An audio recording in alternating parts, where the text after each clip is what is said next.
बौद्ध धर्म के संस्थापन महात्मा बुद्ध की अमृतवाणी में जीवन से सारे कष्टों के निवारण का सूत्र छिपा है। उनके ज्ञान, उपदेश, सीख और विचारों से जीवन सुखी बनता है। बुद्ध ने बोधि वृक्ष के नीचे बैठकर सालों तपस्या की और इसके बाद उन्हें दिव्य ज्ञान की प्राप्ति हुई। इस तरह वे सिद्धार्थ गौतम से भगवान बुद्ध बन गए।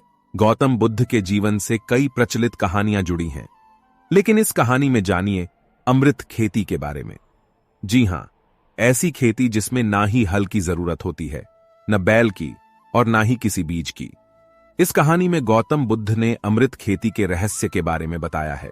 भगवान बुद्ध एक बार भिक्षाटन करते हुए एक किसान के द्वार पहुंचे। भिक्षुक को अपने द्वार पर आया देख किसान ने उपेक्षापूर्वक कहा, श्रमण, मैं तो स्वयं हल जोतता हूं और इसके बाद अपना पेट भरता हूं। आपको भी हल जोतना चाहिए और बीज बोना चाहिए।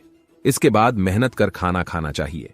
किसान की बात सुनकर बुद्ध ने मुस्कुराते हुए कहा, हे अन्नदाता, मैं भी खेती ही करता हूं। बुद्ध की बात पर किसान को जिज्ञासा हुई और उसने कहा, तुम्हारे पास न ही मैं हल देख रहा हूं, ना ही बैल और ना ही खेती के लिए जमीन, तो तुम कैसे कह रहे हो कि तुम भी खेती करके ही खाना खाते हो? तुम अपनी खेती के संबंध में मुझे जरा समझाओ।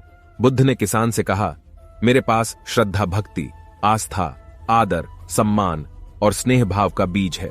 चित्त की शुद्धि, धर्म लाभ के लिए किया जाने वाला व्रत और नियम, इंद्रिय निग्रह, तप, योग साधना, समाधि, ब्रह्मचर्य, तपस्या रूपी वर्षा और जीव मात्र रूपी जोत और हल है। मेरे पास पाप भीरुता का दंड है।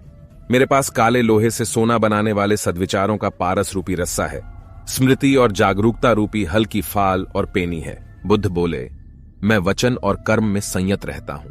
अपनी इस खेती को अनावश्यक के नकारात्मक विचारों की घास से मुक्त रखता हूं और आनंद की फसल काट लेने तक पूरी तरह से प्रयत्नशील रहने रहता हूं। प्रमाद के ही कारण आसुरी वृत्ति वाले मनुष्य मृत्यु से पराजित होते हैं और अप्रमाद यानी संत प्रवृत्ति वाले ब्रह्मा स्वरूप अमर हो जाते हैं। यही अप्रमाद तो मेरा बैल है, जो बाधाएं देखकर भी कभी पीछे मुंह नहीं मोड़ता। वही मुझे सीधा शांति धाम तक ले जाता है। इस तरह से मैं भी तुम्हारी ही तरह किसान हूं और अमृत की खेती करता हूं। यदि आपको इस वीडियो से कुछ सीख मिली हो तो वीडियो को लाइक और चैनल को सब्सक्राइब जरूर कीजिएगा। मिलते हैं किसी अगले वीडियो में। जय हिंद।